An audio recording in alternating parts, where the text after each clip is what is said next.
So ngayong araw nga guys ay mayroong trick or treat ang mga bata.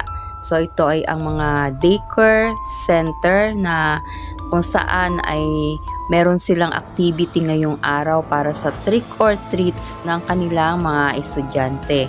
So ito ay almost more or less 300 student na mga daycare. So ito yung mga estudyante na 5 years old below or 3 to 5 years old na mga kabataan.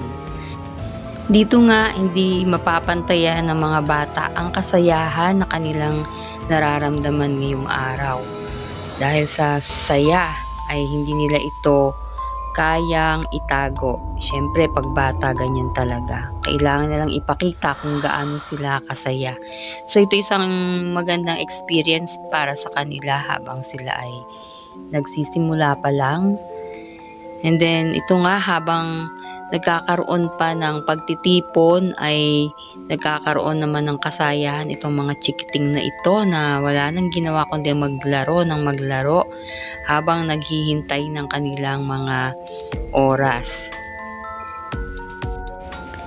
Iba't ibang costume, iba't ibang mga kasuotan habang ang mga nanay ay ang mga mamshi at mga kanilang mga daddies and mommies ay panay ang picture sa kanilang mga anak ay tuloy lang ang likot ng mga batang ito.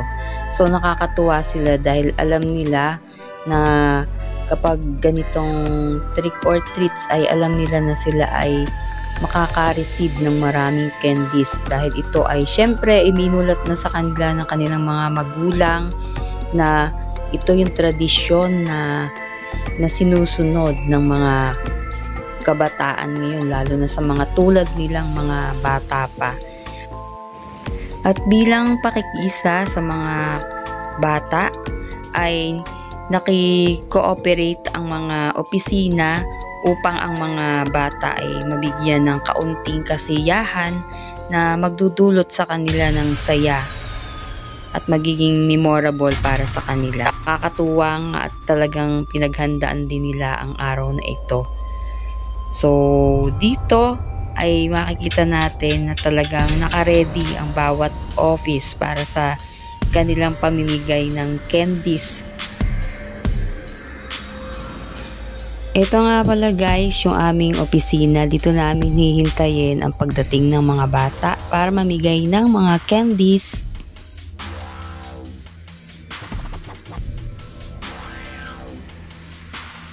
At bumalik nga tayo dito sa hanay ng mga bata. Ayan, kita na natin na sila ay gumagayak na habang ang iba ay nagpapapicture pa. So ito na nga, nagsimula ng mamigay ng mga candies sa mga bata. So sila yung kauna-unahang bata na nabigyan ng mga candies. And then, ayan nga, habang namimigay sa loob, lumabas muna tayo para makita natin ang iba't iba pang mga cute na mga bata na nakapila sa mga bawat opisina upang maki-trick or treats. Nakakatuwa sila guys kasi ang cute nila. Kahit sila yung mga naka-costume at may mga make-up, talagang matutuwa ka pa rin sa mga itsura nila. So ayan guys, ganun karami ang nakipag-participate ng mga bata at mga teacher. So, ayan guys, at panoorin muna natin sila at ating mga tingnan ng iba't ibang kanilang mga kasuotan. Nakakatakot ang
Gusto ko yung pamlit.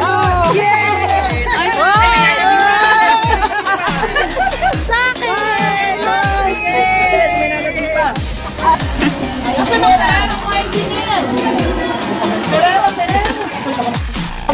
Ayan, thank you guys for watching. See you in the next. Bye-bye.